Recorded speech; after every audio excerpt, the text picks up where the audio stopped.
Bonjour à chacun, content de vous voir. Est-ce qu'on a la présentation? Voilà. Alors, nous sommes dans le cadre d'une série d'enseignements cet été sur le livre des Proverbes, et certains de ces enseignements sont plus textuels, c'est-à-dire qu'on suit un texte particulier, un paragraphe ou un chapitre, tandis que d'autres études sont à l'image de ce qu'on trouve dans les chapitres 10 et suivants, c'est-à-dire de façon plus thématique. Alors, ce matin, vous aurez droit donc à un enseignement de manière thématique, semblable à ce que Jean-Élie a donné la semaine dernière, mais contrairement à ce que Claude François a donné dans la semaine précédente ou dans les semaines précédentes. J'ai intitulé ma prédication de ce matin « Mes amis ». C'est une expression, on la connaît, mais particulièrement par rapport à nos amis. Alors, mes amis au pluriel, je pourrais vous dire aussi mon ami. Le livre des Proverbes, avant même d'aborder notre propos, le livre des Proverbes, c'est un livre qui peut être un petit peu déroutant. On aime bien quand on a des commandements, quand on nous dit quoi faire. Des fois pas, mais des fois on trouve ça plus facile. Le livre des Proverbes est un livre qui mérite de la réflexion. Ce n'est pas un livre qui nous donne tout cuit dans le bec, mais c'est un livre qui nous demande de la réflexion. Il faut réfléchir. Il y a même certaines phrases dans le livre des Proverbes qui sont identiques, mais dont le sens est contraire, selon que c'est mis en parallèle avec l'une ou l'autre idée, et par conséquent, une même phrase peut avoir un sens négatif ou un sens positif. Alors, tout dépend du contexte immédiat de la phrase que l'on regarde. Et par rapport à l'amitié, par rapport aux amis, il y a 8 textes que j'ai isolés dans le livre des Proverbes. Donc, ces références arriveront ou se répéteront assez régulièrement. Et vous allez peut-être vous demander, mais où vas-tu chercher tout ça? En fait, ce n'est pas nécessairement un exposé détaillé de chaque verset, mais ce sont des réflexions. Suite à la lecture de ces versets, suite au fait de les avoir regroupés, et suite à avoir étudié le livre des Proverbes aussi pas mal, dans le détail, je vais diviser le livre en je ne sais pas combien de sujets, je ne me souviens plus. Mais ça répond aussi à la structure du livre des Proverbes, à savoir que le livre des Proverbes nous dit quoi au tout début? Il nous dit « Choisis bien tes amis ». Si le livre des Proverbes, ce n'est pas simplement des proverbes et des maximes que l'on trouve dans des petits livres près de la caisse enregistreuse à l'épicerie, non, le livre des Proverbes est quand même un livre qui nous amène à réfléchir sous un parapluie, sous une coupole, c'est-à-dire de respecter Dieu, la crainte de l'Éternel. Mais dans cette crainte de l'Éternel, on a une grande liberté d'action et on a même une grande liberté de réflexion dans le livre des Proverbes.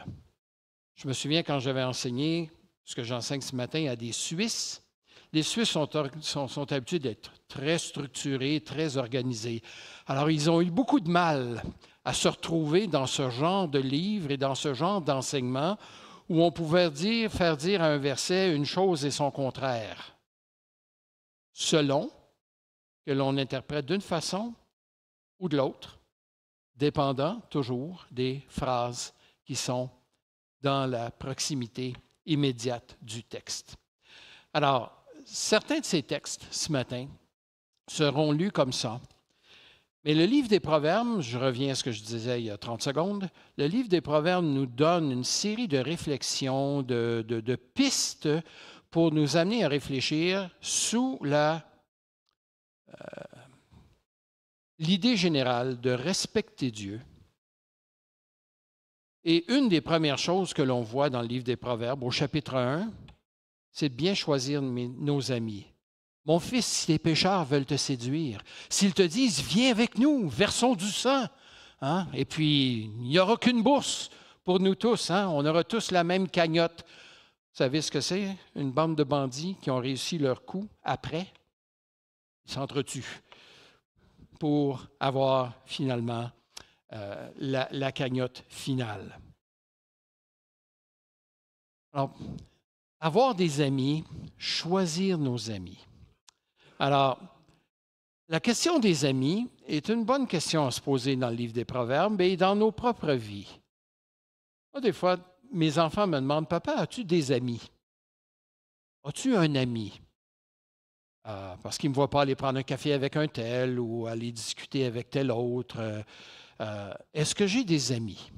Avons-nous des amis? On peut avoir quelques amis, mais pour la plupart d'entre nous, c'est difficile d'avoir des amis parce qu'on mène des vies occupées. On est occupé, à tort ou à raison. On a peu de réseaux réels. Merci Seigneur pour l'Église. Un de mes enfants me disait, il y a quelques années, je ne sais pas comment ils font, les gens dans le monde, ils n'ont pas d'amis. Ils n'ont pas d'amis, ils ont quelques connaissances au bureau. Les amis qu'ils ont datent peut-être de l'université ou du cégep ou du secondaire. Mais il dit, les gens n'ont pas de réseau. Nous, on arrive quelque part, on se trouve une église, puis boum, on est sur-réseauté tout d'un coup. Parce que le Seigneur nous donne, dans sa grâce, une possibilité d'avoir plusieurs amis. Mais pour beaucoup de gens, il y a peu de réseaux réels. Et combien nous sommes bénis d'être dans une famille spirituelle où, entre frères et sœurs, nous pouvons nous soutenir. Parfois, on peut ne pas avoir d'amis parce qu'on n'en veut pas. On tient tout le monde à distance. Je travaille à Toronto. Les Ontariens anglophones, ce n'est pas du monde à qui tu donnes des accolades facilement. Ils ont besoin d'être amadoués. Et là-bas, je passe pour le Québécois colleux. Tandis qu'ici, des fois, je nous trouve un petit peu trop entreprenants dans nos relations et puis je ne m'ennuie pas de me faire poser des questions trop directes après 5 secondes de conversation. Mais Proverbe 18, verset 1 nous dit que celui qui se tient à l'écart, il cherche ce qui lui plaît, il se révolte même contre tout ce qui est sage. Alors peut-être qu'on a besoin, plus qu'on le pense, de certains amis. Et ce matin, j'aimerais simplement nous donner quelques pistes de réflexion. Je ne veux certainement pas mettre de culpabilité, au contraire, mais nous donner beaucoup de liberté dans le cadre d'avoir des amis. Tout d'abord, on va regarder ça sous le titre d'avoir de bons amis. Le livre des Proverbes ne nous cache pas que non seulement on doit bien choisir nos amis, mais il se peut que les amis que l'on a ne soient pas les bons. Il est dit au Proverbe 18, verset 24, « Celui qui a des amis peut les avoir pour son malheur. »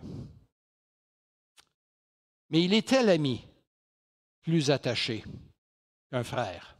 C'est-à-dire qu'il existe des amis qui sont même plus proches de nous. Ça devient plus proche même que les membres de notre propre famille. Et inversement, Proverbe 27, verset 9 nous dit que la douceur d'un ami, la douceur d'un ami vaut mieux que les conseils qu'on se donne à soi-même.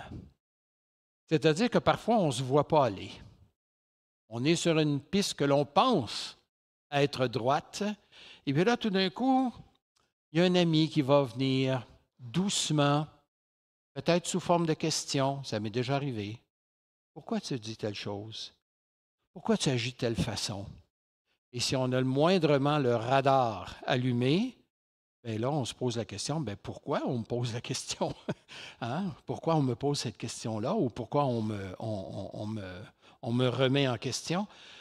Parfois, on ne se voit pas et un ami devient extrêmement utile dans ces moments. Alors, la bénédiction d'avoir de bons amis. Des amis, on en a de toutes les sortes. On a des amis Facebook. Je ne sais pas, j'en ai peut-être 800 de ce temps-là. Je ne sais pas, des fois je unfriend du monde parce que je ne suis plus capable de leurs commentaires politiques.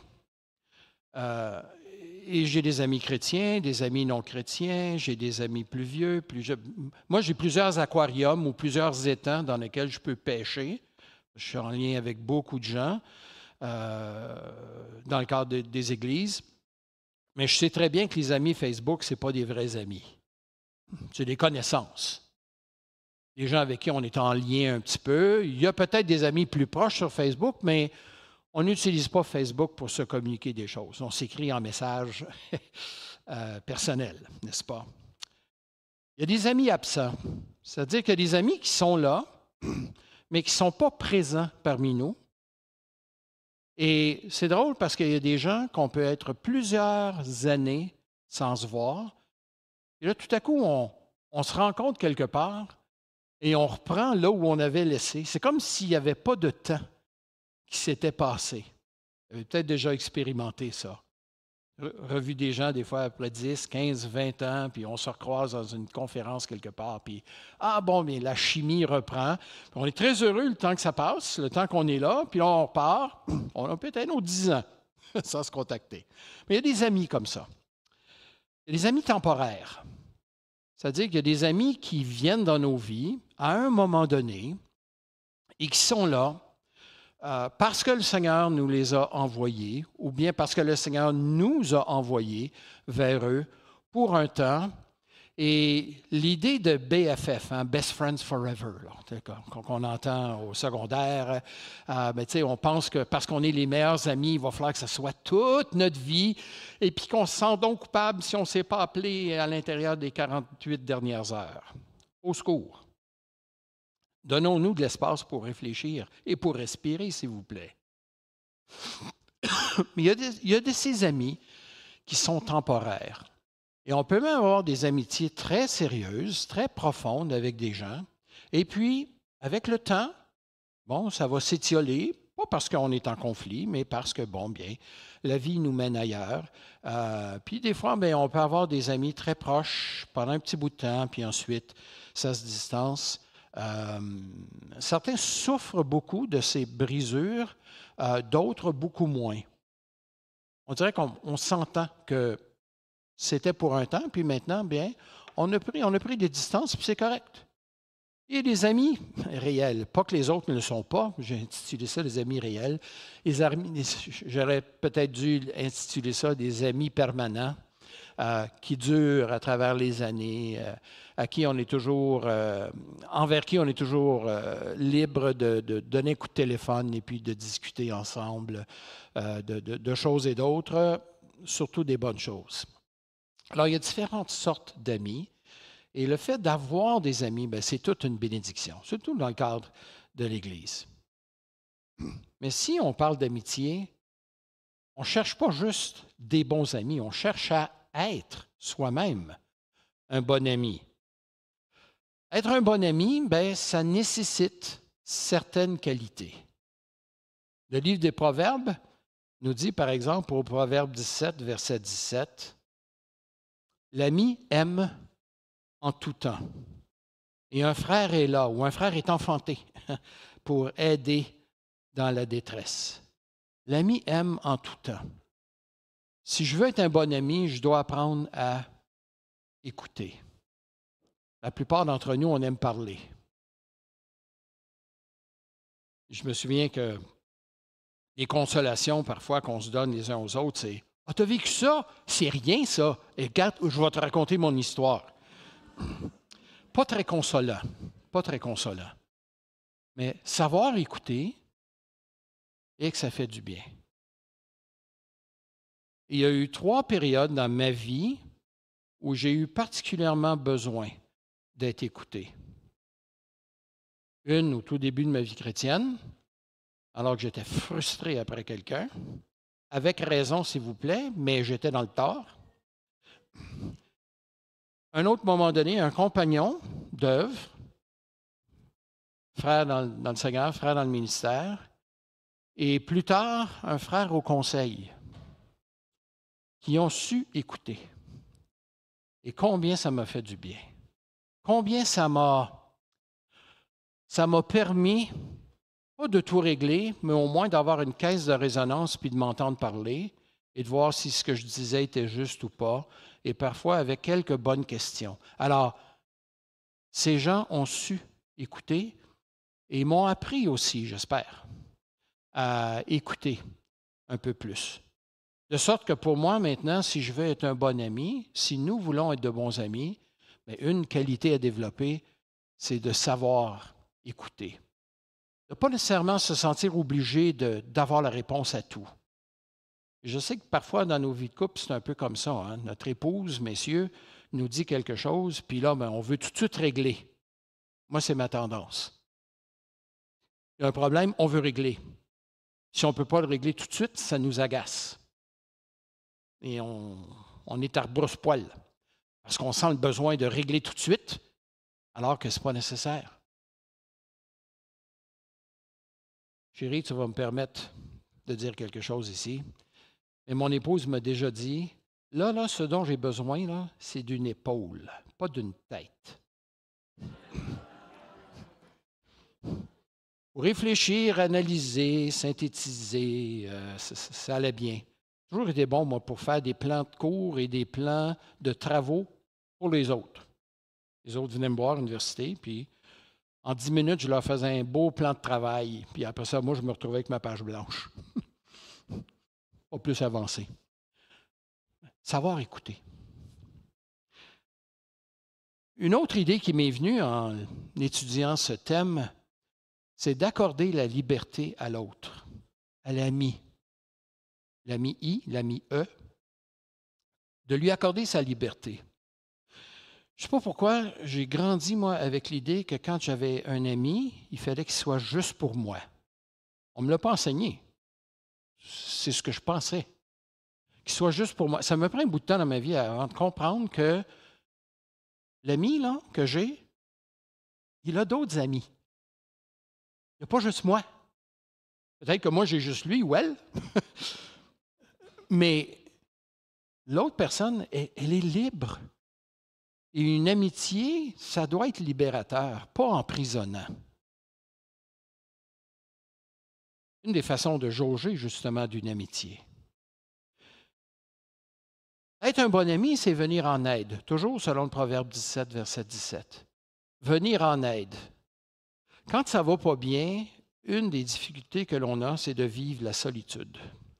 Quand on vit des difficultés, parce que on mène des vies occupées, etc. Puis, des fois, on ne veut pas trop se mêler des problèmes des autres. Alors, quand on se retrouve, nous, avec des problèmes, on s'aperçoit que les autres ne veulent pas trop s'en mêler non plus. Mais être un bon ami, c'est de venir en aide. Si je suis un vrai ami, je n'aurai pas besoin de demander la permission. Je peux venir en aide. Quand les gens nous disent, hein, si tu as besoin de quelque chose, tu m'appelles. Pas la chose à dire. Parce qu'en fait, les gens ne nous appelleront pas. Je me souviens quand mes 2 parents sont décédés, plusieurs personnes m'ont dit ça. Si tu as besoin de quelque chose, tu nous appelles. Quand Lise avait été malade il y a 2 ans, tu as besoin de quelque chose, tu nous appelles. On appelle très, très peu de gens. On appelle très peu de gens. Sauf que quelques-uns avaient pris l'initiative, puis j'avais réduit ça au minimum. Hein. J'avais même demandé de ne pas venir visiter, etc. Alors ça, c'était notre choix, mon choix.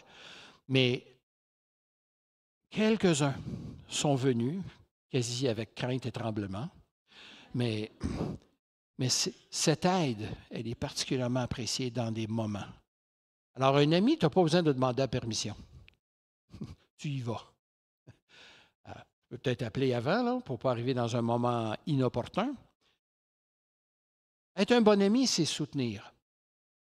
Je viens de terminer un livre sur l'historique d'une mission réseau d'églises au sud de la France. Et une des choses que ce groupe a fait, c'est de soutenir des gens qui venaient de milieux difficiles. Drogue, vol, sortie de prison, etc. Ils avaient une maison où ils ont accueilli des gens. Et je lisais encore hier soir, j'ai fini le bouquin hier soir, et c'était... il y a eu des rechutes, il y a eu des moments glorieux, mais ensuite les gens retombaient, puis revenaient. Soutenir dans ces moments-là et apprécier. Être un bon ami, c'est savoir quand parler. Proverbe 27, verset 6, qui dit « Les blessures d'un ami sont dignes de confiance. » Pas mal, hein, une blessure. Mais quand ça vient d'un ami, ça ne fait pas moins mal, mais c'est digne de confiance. C'est-à-dire que la personne, je sais l'ami qui vient vers moi, ou si moi je vais vers quelqu'un, et que je sais qu'on va se parler dans le blanc des yeux, ou qu'on va dire des choses qui vont être difficiles, ça peut être blessant, mais si c'est fait avec douceur. Mais ces blessures-là sont dignes de confiance. Pourquoi? Parce que je sais que l'autre personne ne veut pas me transformer à son image, ou que moi, je ne veux pas simplement dire à l'autre personne, bien, si tu avais fait ci ou ça, je te l'avais bien dit. Hein? Non, mais il y a quand même des fois des choses à se dire. Il y a quelques personnes dans ma vie qui m'ont déjà dit des choses, puis je ne suis pas trouvé facile. Ils avaient raison, et ça a été le temps de réfléchir. Alors, savoir quand parler, et aussi quand se taire. Je commence le livre de Job, et bon, j'ai lu les 2 premiers chapitres, mais vous connaissez l'histoire de Job. Ses amis sont venus, ils se sont assis avec lui, ils n'ont pas dit un mot pendant une semaine. C'est long, ça. Nous, on a de la misère à tenir 7 secondes. Eux autres, c'était 7 jours. Puis ensuite, bon, Job a énoncé sa plainte. Et ensuite, bien, ses amis, au début, dans un esprit de compassion, lui ont dit, « Écoute, Job, nous, selon notre théologie, on sait que si quelqu'un souffre, c'est parce qu'il a péché.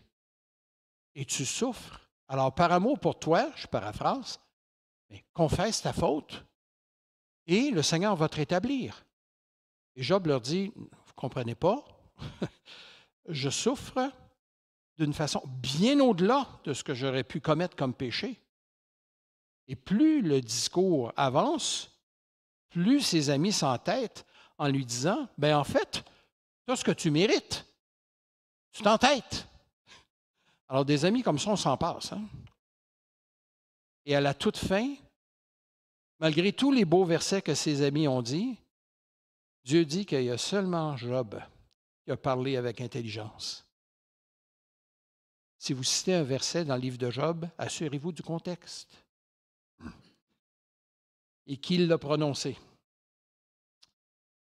Alors, savoir quand parler, savoir quand se taire. Maintenant, une chose à laquelle, ça c'est tout un défi, conserver nos bons amis. Conserver nos bons amis. L'amitié, en fait, ça doit se nourrir. Proverbe 27, verset 10, nous dit « N'abandonne pas ton ami, ni l'ami de ton père. » Ah, ça va d'une autre génération.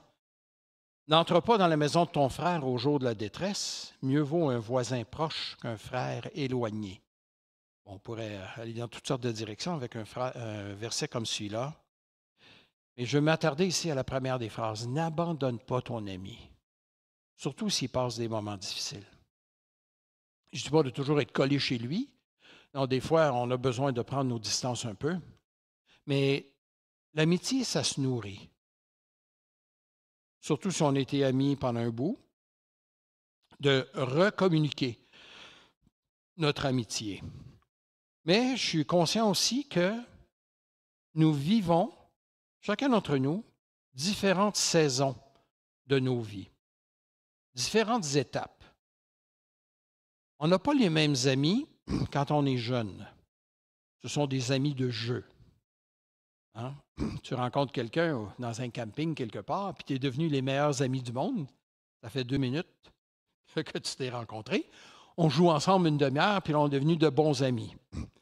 Je me souviens, quand j'étais jeune, on avait des amis chez les voisins où on pouvait vouloir la guerre entre eux, puis dans l'après-midi, tout était réconcilié, et puis ça allait comme dans le meilleur des mondes.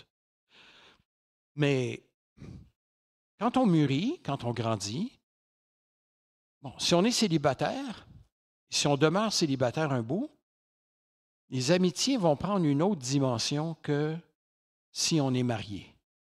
Si on est marié, on a avantage à ce que notre meilleur ami, ce soit notre mari, notre épouse. Mais le veuvage peut arriver, séparation, divorce. Et ça, c'est une autre saison de nos vies. On ne doit pas nécessairement toujours les traverser, mais quand elles arrivent, c'est normal que nos amis changent ou que les amitiés se transforment. Quand les enfants arrivent, on va avoir tendance à quoi? À avoir des couples d'amis dont les enfants sont à peu près de l'âge des nôtres. Normal.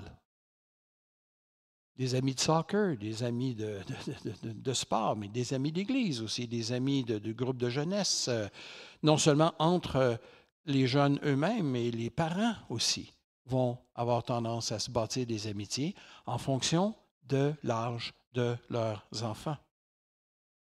Quand le nid est vide, quand les enfants sont partis, ben là, il y a d'autres dimensions de l'amitié. Il y a peut-être d'autres amis ou des anciennes amitiés qui vont revenir au goût du jour. C'est normal.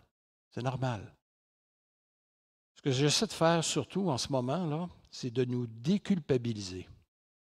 Parce que peu d'entre nous conservons les mêmes amis à travers toute notre vie. Il n'y a rien de mal dans ça. Si le Seigneur te donne d'avoir des amitiés qui perdurent à travers les années, gloire à Dieu, mais ça ne veut pas dire qu'elles vont toujours avoir non plus aussi le même degré de profondeur. Un élément peut-être essentiel pour conserver nos amis, Proverbe 17, verset 9, il est dit, « Celui qui couvre une faute recherche l'amour, et celui qui la rappelle dans ses paroles divise les amis. » Tu veux faire fuir tes amis? Rappelle-leur leurs fautes. Ça marche. Quelqu'un qui me rappelle mes fautes?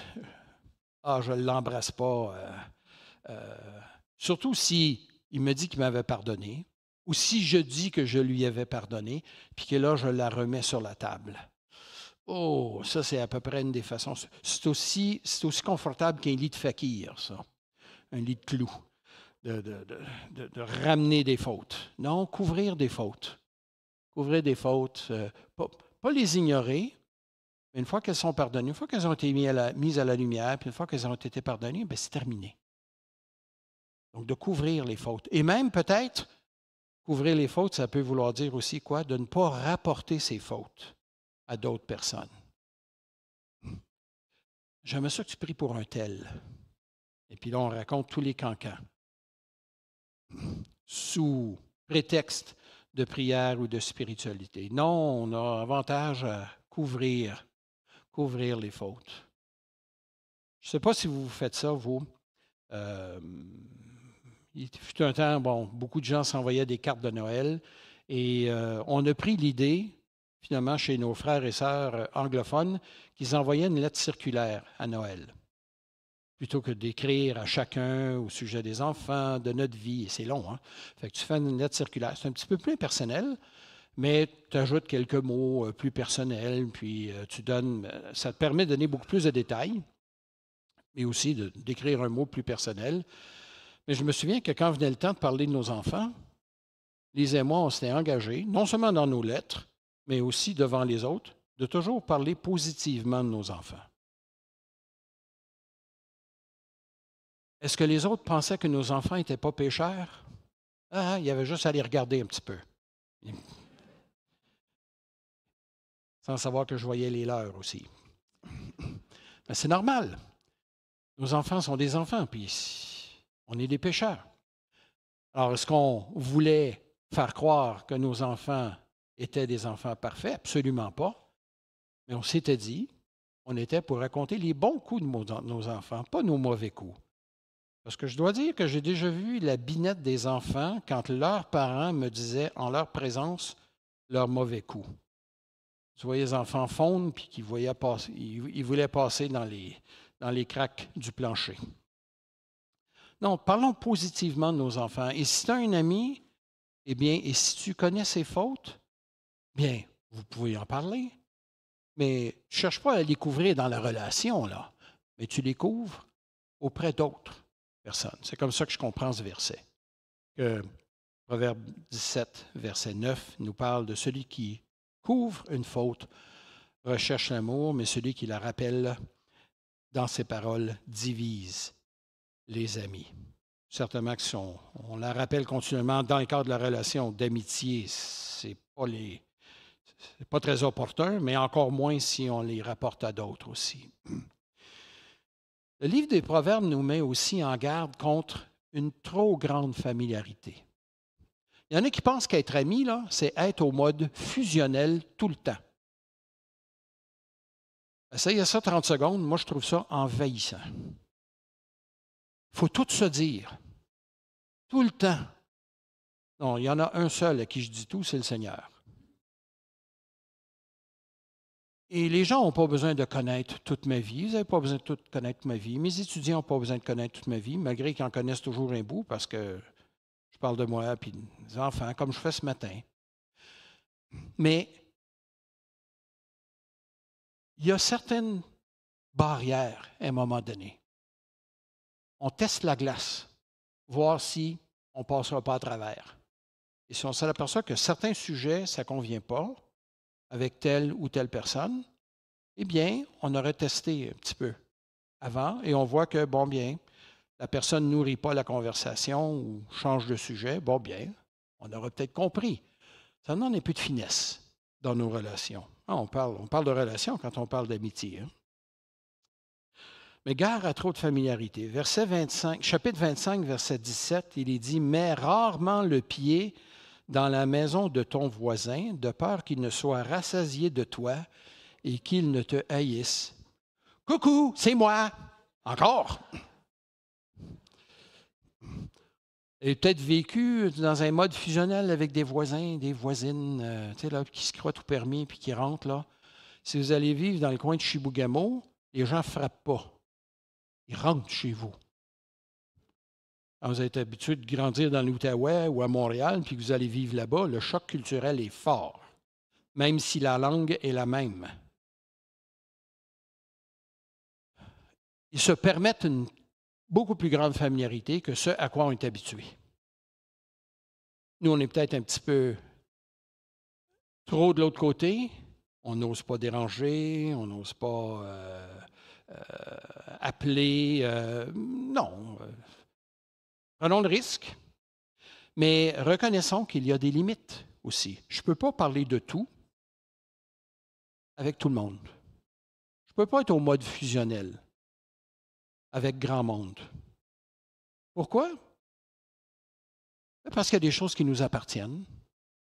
Et malheureusement, quand quelqu'un cherche à être au mode fusionnel avec soi, on a tendance à y rendre l'appareil, puis on dit des choses qu'on ne voudrait peut-être pas dire aussi. Ou bien on devient intrusif dans une relation.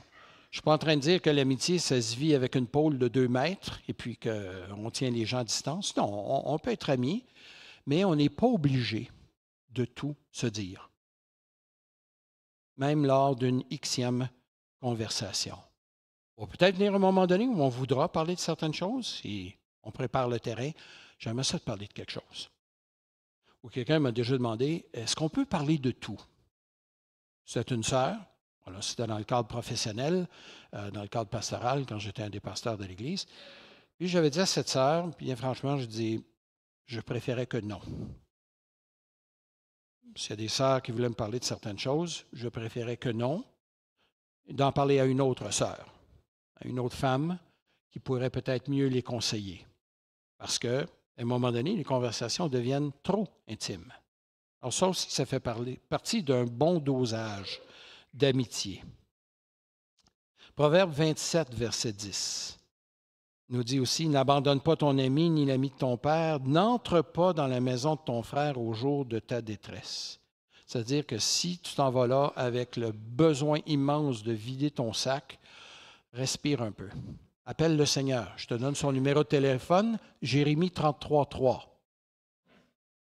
C'est-à-dire, invoque-moi et je te répondrai.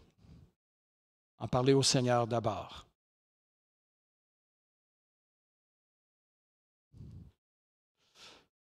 Quatrièmement, bien choisir nos amis. Il y a certaines amitiés qui vont de soi. On dirait que ça clique, la chimie fonctionne. Hein, vous rencontrez quelqu'un, petit taquin, ou au contraire, personne réservée, ça vous ressemble un peu, ou au contraire, ça vous complète bien. Il y a des amitiés qui cliquent vraiment rapidement.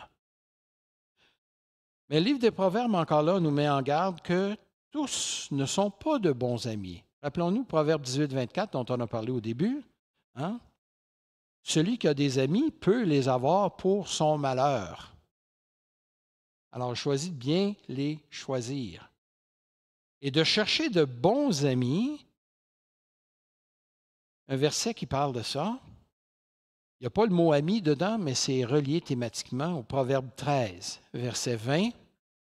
C'est dit, celui qui marche avec les sages devient sage. Oh, il y a comme une espèce d'osmose qui se passe, d'échange, et on vient à déteindre, ou la personne vient à déteindre sur nous. Mais celui qui fréquente les insensés s'en trouve mal. On dirait qu'on est de retour au Proverbe 1. Mon fils, si des pécheurs veulent te séduire. Alors, c'est des liens que l'on fait ici. Alors, il faut chercher de bons amis. Peut-être 2 critères que j'aimerais vous suggérer. Le premier, c'est de chercher des gens qui vont vous faire grandir dans la foi. Quelqu'un qui va m'aider à grandir dans la foi. Ça n'a pas besoin d'être quelqu'un de superstar. Ça n'a pas besoin d'être quelqu'un qui est toujours disponible, mais quelqu'un qui va m'aider à grandir dans la foi. Mais l'inverse est aussi vrai, à savoir chercher quelqu'un à qui, par la grâce de Dieu, nous pouvons faire du bien. Si je passe mon temps à chercher des gens qui m'apportent quelque chose seulement, sans peut-être répondre à des demandes d'autres personnes qui se rapprochent de nous et qui nous demandent un petit peu plus de proximité, de lien, eh bien, si on voit qu'on peut exercer en toute humilité, mais faire un bout de chemin avec eux, être une influence positive, ça, je pense qu'on a tout à gagner aussi. Ils ne sont pas faciles à trouver. Il y a un petit proverbe anglais qui dit « Two is a couple and 3 is a gang ». Hein? 2, c'est un couple, puis 3, c'est une multitude. Adolescent, je n'aimais pas les groupes, même que je travaillais à les faire sauter à l'école secondaire. J'étais mesquin pour ça. Je semais la zizanie auprès de mes amis parce qu'ils étaient trop amis entre eux. Je les voulais pour moi. C'était-tu pas imbécile? Façon de faire. Mais cherchons à faire du bien. Et la question qui tue. Si nos amis nous abandonnent, qu'est-ce qu'on fait? On peut s'apercevoir à un moment donné qu'après quelques années, on est tout seul. On est tout seul dans notre coin. Mais encore là, un petit peu de réflexion. Il y a certaines amitiés qui sont là pour un temps. Le Seigneur nous a donné des gens dans nos vies pour un temps. Au début de ma vie chrétienne, je reviens à cet exemple-là que j'ai mentionné tout à l'heure. Le Seigneur m'avait donné quelqu'un qui n'était pas comme moi, quelqu'un qui était tranquille, patient. Moi, j'étais tout feu, tout flamme, je voulais que les choses foncent. Et je me souviens que j'étais sorti d'une réunion pastorale particulièrement frustré. Je m'étais fait remettre à ma place de façon brusque. J'étais pas content. Je suis allé voir mon bon ami à l'époque, et puis j'ai vidé ma poubelle. Ah, putain, il en reste encore dans le fond. Ça fait que... Et il m'a écouté probablement pendant un bon 20 minutes, une demi-heure. Et là, il m'a regardé et il dit « Ouais, prions. » Comment ça, prions? Je te demande de prendre mon côté. Je te demande d'être d'accord avec ce que je dis. Plus tard, il y a le culot de me dire peut-être que le Seigneur veut t'enseigner des choses. Ah, la douceur de cet ami. J'ai appris de ce gars-là. Peut-être vous dites, ça ne paraît pas trop encore, mais bon. Les petits changements extérieurs sont souvent le reflet d'un grand changement intérieur. Et je peux voir la grâce de Dieu dans ma vie grâce à cet ami. Mais ce frère, ce n'est plus un proche, mais ça a été un très proche. Et gloire à Dieu pour le moment où on a pu être ensemble. Puis, quasiment on a comme un accord à un moment donné. Bon, bien, la vie nous a amenés dans des endroits différents. Et c'est correct. Mais si j'ai de la difficulté à garder des amis qui veulent rester mes amis, mais à cause des paroles, des gestes ou de l'absence de paroles, de l'absence de gestes, ben, il y a peut-être un moment donné où c'est le temps de se poser certaines questions, de se poser des questions. Mais il y a aussi, et ça c'est risqué, de poser des questions. Est-ce que j'ai fait quelque chose qui est venu remettre en question notre amitié ou qui est venu mettre à mal notre amitié? Et ça, c'est risqué. Et arrivez pas là avec une armure blindée pour recevoir toutes les accusations et les capable de les éviter les unes après les autres. Donc, quand on pose ce genre de questions, c'est parce qu'on laisse tomber la garde là, et qu'on est prêt à entendre les vraies affaires. Et si on a dit des choses, si on a fait des choses, ou si au contraire, il y a des choses qu'on n'a pas dites, qu'on n'a pas faites, et c'est le temps de les entendre, bien que par la grâce de Dieu, on puisse les entendre. Ça, c'est une des parties les plus difficiles de l'amitié, mais ô combien précieuse. Ô combien précieuse. Alors, en guise de conclusion, j'aimerais nous encourager à saisir l'occasion d'avoir des amis. Pas besoin de vivre tout seul.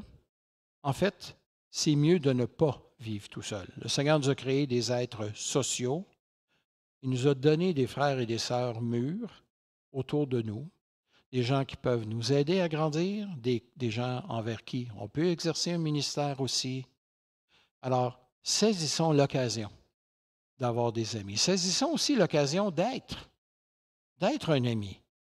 Il y a peut-être des amitiés que l'on n'aurait pas choisies, mais qu'on voit que des gens se rapprochent et on s'aperçoit que, ben peut-être.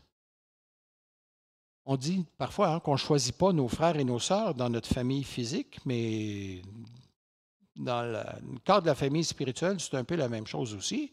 Le Seigneur ne nous demande pas la permission avant de sauver quelqu'un, de l'amener à l'Église, et on se retrouve donc en présence de certaines personnes que l'on n'aurait pas choisies au départ. Et en passant, un petit mot pour nous dégager un peu, on n'a pas besoin d'être amis avec tout le monde dans l'Église. On n'est pas capable de soutenir 200 amitiés. Impossible. Des fois, on aimerait bien, là. Les plus extrovertis d'entre nous, j'en suis pas, mais les plus extrovertis d'entre nous qui aiment être amis avec tout le monde, mais vous allez avoir une amitié de surface. Vous allez avoir beaucoup de connaissances, mais peu d'amis. Alors, on n'a pas besoin d'être amis avec tout le monde.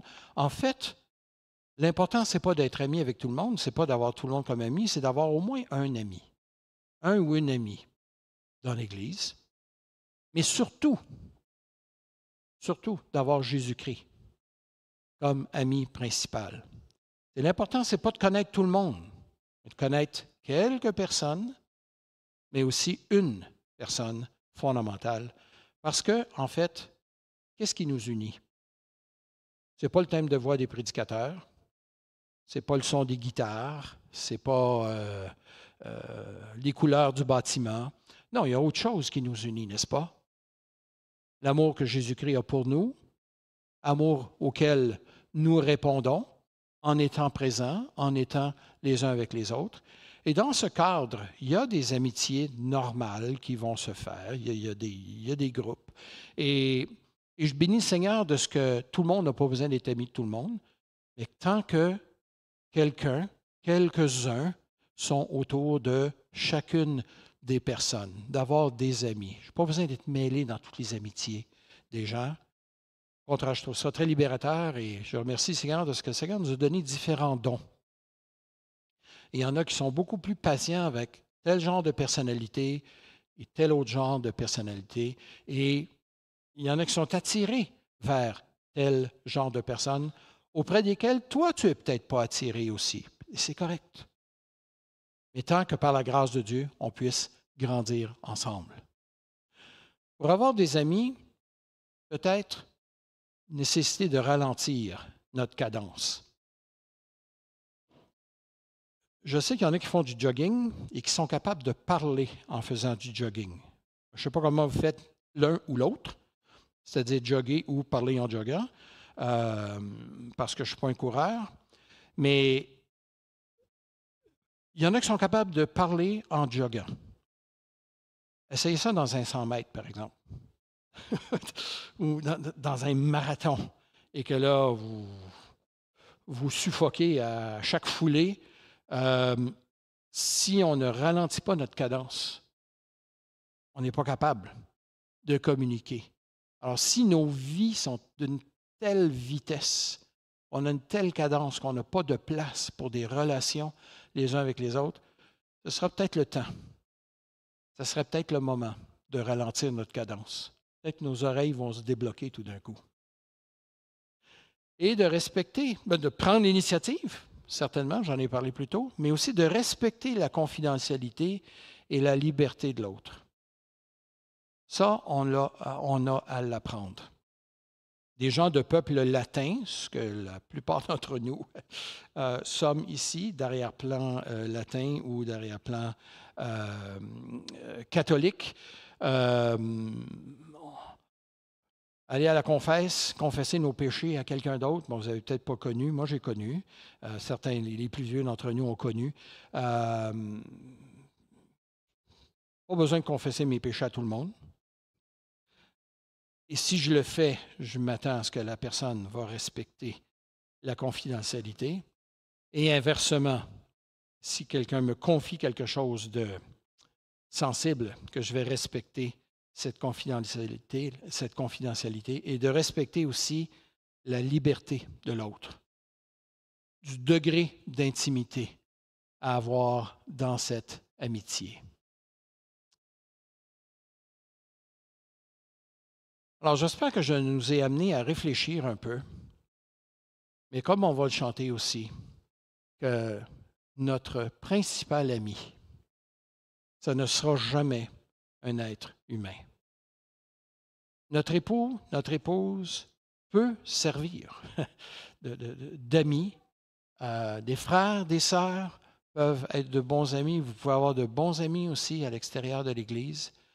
Mais sachons qu'il n'y a rien qui va remplacer notre communion, notre relation libre, entière avec le Seigneur Jésus-Christ. Je peux tout lui dire.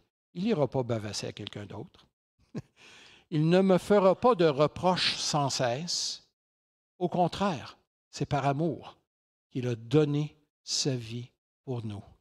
Alors cherchons, frères et sœurs, à suivre dans nos amitiés l'amour, l'amitié que le Seigneur a envers nous et que l'on peut trouver gratuitement en lui. Prions ensemble. Seigneur, à bien des égards, je suis moi-même bien en deçà de ce que je viens d'enseigner. Et merci par ta grâce, parce que dans ta bonté, tu nous donnes des amis. Tu nous donnes d'être des amis. Apprends-nous, Seigneur, à bien les choisir, à bien nourrir ces amitiés, et que par ta grâce, nous en profitions pour grandir ensemble, être transformés à l'image de Jésus-Christ. Quand je pense à Abraham, qui était appelé l'ami de Dieu, tout un titre. Et nous sommes maintenant frères et sœurs de Jésus-Christ, fils et filles du Très-Haut. Aide-nous, Seigneur, à marcher, à grandir, à nous épauler, nous encourager mutuellement. C'est en Jésus que nous te le demandons. Amen. Amen.